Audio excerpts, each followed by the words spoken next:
کیا آپ جانتے ہیں کہ موت کے وقت روح کے نکلتے وقت انسان کی آنکھیں تو کھلی ہوئی ہوتی ہیں مگر نظریں کہاں جاتی ہیں؟ انسان کی آنکھیں تو کھلی ہوئی ہوتی ہیں مگر انسان دیکھ کیوں نہیں سکتا؟ یہاں پر میں حضرت ابو سلمہ رضی اللہ تعالی عنہ کی وفات کا واقعہ سنانا لازم سمجھوں گا۔ حضرت ام سلمہ رضی اللہ تعالی عنہ اپنے شوہر حضرت ابو سلمہ رضی اللہ تعالی عنہ کی وفات کا واقعہ کچھ اس طرح بیان کرتی ہیں، کہتی ہیں کہ وفات کے وقت میرے شوہر کی آنکھیں کھلی ہوئی تھیں۔ وفات کے وقت میرے شوہر کی آنکھیں تو کھلی ہوئی تھیں جبکہ جسم حرکت میں نہیں تھا، ہاتھ تو تھے کام نہیں کر رہے تھے، جسم حرکت نہیں کر رہا تھا، وہ بول بھی نہیں سکتے تھے۔ کسی نے رسول اللہ صلی اللہ علیہ وسلم کو میرے شوہر کی اس حالت کی خبر دی۔ آپ صلی اللہ علیہ وسلم میرے گھر میں تشریف لائے۔ جب نبی اکرم صلی اللہ علیہ وسلم میرے شوہر کے پاس آئے تو آپ نے دیکھا کہ میرے شوہر کی آنکھیں کھلی ہیں مگر جسم حرکت نہیں کر رہا۔ آقا کریم نے اپنے ہاتھ مبارک سے آنکھیں بند کرتے ہوئے فرمایا کل نفس ذائقۃ الموت۔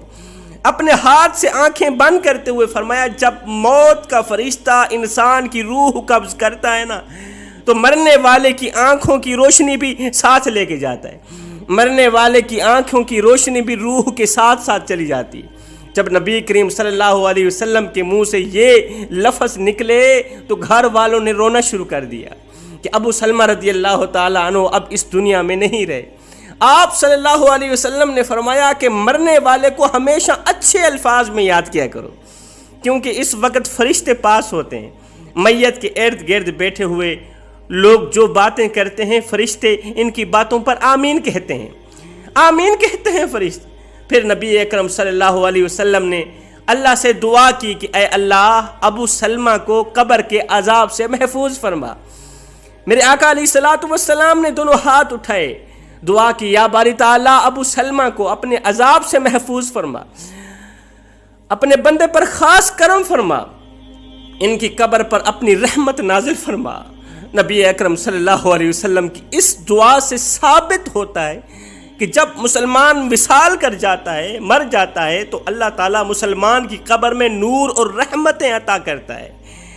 جب مومن قبر میں جاتا ہے تو اس کی قبر جنت کے باغوں میں سے باغ بن جاتی ہے، جبکہ غیر مسلم جب مرتا ہے تو اللہ تعالیٰ اس کی قبر کو تنگ اور عذاب سے بھر دیتا ہے۔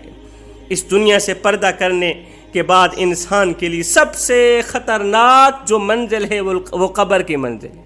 اگر انسان اپنی پہلی منزل یعنی قبر کے عذاب سے بچ جائے تو اس کے لیے باقی سب منزلیں پار کرنا کوئی مشکل نہیں رہ جاتا۔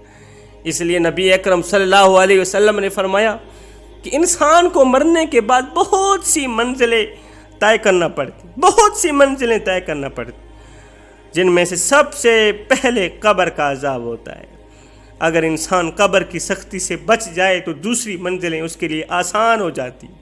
میرے کریم نبی نے فرمایا صحابہ قبر آخرت کی منزلوں میں سے پہلی منزل ہے، قبر آخرت کی منزلوں میں سے پہلی منزل۔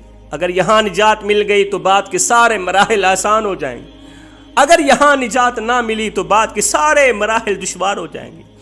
ایک دفعہ نبی اکرم صلی اللہ علیہ وسلم قبرستان میں سو رہے تھے۔ رسول اکرم صلی اللہ علیہ وسلم نے قبر کا عذاب بیان کرتے ہوئے فرمایا صحابہ کہ مجھے اگر اس بات کا ڈر نہ ہوتا کہ تم میت کو قبر میں دفنانا چھوڑ دو گے، اگر مجھے اس بات کا ڈر نہ ہوتا کہ تم ڈر کے مارے میت کو قبر میں دفنانا چھوڑ دو گے تو میں اپنے کریم رب سے دعا فرماتا کہ وہ تم لوگوں کو بھی قبر کے عذاب سے آگاہ کر دیتا۔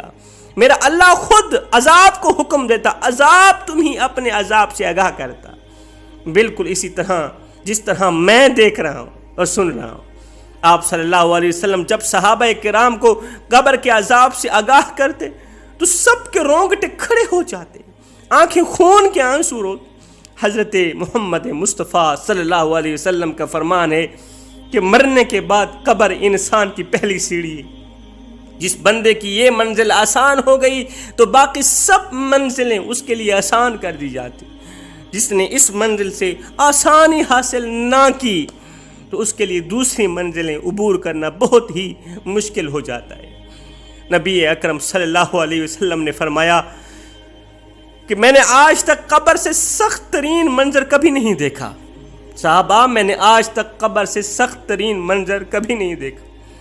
آقا علیہ الصلوۃ والسلام نے فرمایا کہ میت کو جب قبر میں داخل کر کے گھر کی طرف لوٹتے ہیں لوگ، تو میت لوگوں کے چلنے کی آواز کو اچھی طرح سن رہی ہوتی ہے۔ اگر مرنے والا سچا مسلمان ہوتا ہے تو نماز اس کے سر کی طرف، اگر مرنے والا مومن ہوتا ہے تو نماز مرنے والے کے سر کی طرف، قبر کے اندر، روزہ اس کے دائیں طرف، زکوٰۃ اس کی بائیں طرف، اور دوسرے جتنے بھی اس کے نیک اعمال ہوتے ہیں وہ اس کے پاؤں کی طرف سے آ جاتے ہیں۔ اور جب بھی قبر کا عذاب اس کے پاس آتا ہے تو نماز، روزہ، حج، زکوٰۃ، صدقہ و خیرات، اس کے نیک اعمال اس کی حفاظت کرتے ہیں، عذاب کو اس بندے کے قریب نہیں آنے دیتے، سانپ کو اس بندے کے قریب نہیں آنے، بچھوؤں کو اس بندے کے قریب نہیں آنے دیتے۔ پھر اس سے کہا جاتا ہے کہ بیٹھ جاؤ، چنانچہ وہ بیٹھ جاتا ہے۔ اس کو سورج ایسے دکھائی دیتا ہے جیسے غروب ہونے کو۔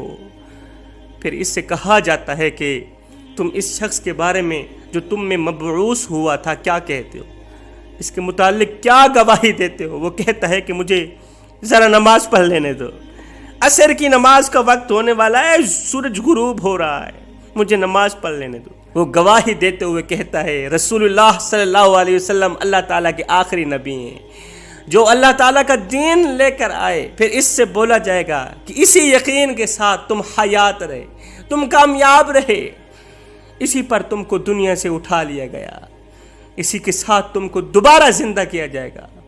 ان سب باتوں کے بعد اس کے لیے جنت کا دروازہ کھولا جاتا ہے۔ وہ قبر میں ہی جنت کو دیکھ کر بہت زیادہ خوش ہوتا ہے۔ پھر اس کو جہنم کا دروازہ کھول کر دکھایا جاتا ہے، کہا جاتا ہے اگر تیرے اعمال اچھے نہ ہوتے تو تم کو جہنم کے گہرے حصے میں ڈال دیا جاتا، اگر تیرے پاس نیک اعمال نہ ہوتے، نماز نہ پڑھتا، قرآن نہ پڑھتا، حق سچ نہ بولتا، تو تجھے جہنم کے گہرے حصے میں ڈال دیا جاتا۔ نیک بندے کی قبر کو اللہ تعالیٰ کشادہ اور نور سے منور فرما دیتا ہے، روح کو اعلیٰ قسم کے عطر لگا کر پاکیزہ جگہ پہ رکھ دیا جاتا ہے۔ غیر مسلم کے بارے میں یہ فرمان ہے کہ جب قبر کا عذاب ان کے جسم پر آتا ہے تو ان کے ارد گرد کوئی بھی نیک اعمال نہیں ہوتا، کوئی بھی نیک عمل نہیں ہوتا جو اس کی حفاظت کر سکے، نہ نماز، نہ قرآن، نہ روزہ، نہ حج، نہ زکوٰۃ۔ پھر اس کافر کو حکم دیا جاتا ہے کہ یہاں پر بیٹھ جاؤ، وہ ڈرتا مرتا بیٹھ تو جاتا ہے۔ پھر اس سے 3 سوال کیے جاتے ہیں، تیرا رب کون ہے، تیرا نبی کون ہے، تیرا دین کیا ہے؟ ان تمام سوالوں سے وہ ناکام ہو جاتا ہے۔ اس کو فرمایا جاتا ہے کہ تو دنیا میں غیر مسلم تھا، غیر مسلم مرا اور غیر مسلم ہی دوبارہ زندہ ہوگا۔ تو دنیا میں بے ایمان ہو کر مرا، تو دنیا میں کافر ہو کر مرا، کافر ہو کر قبر میں آیا، اور قیامت کے دن کافر ہو کر اٹھایا جائے گا۔ پھر اس کافر کو وہاں سے جہنم میں لے جایا جائے گا اور کہا جائے گا کہ تو نے ہمیشہ ہی گناہوں کو پسند کیا، اس لیے تیرے ٹھکانہ یہ جہنم ہے۔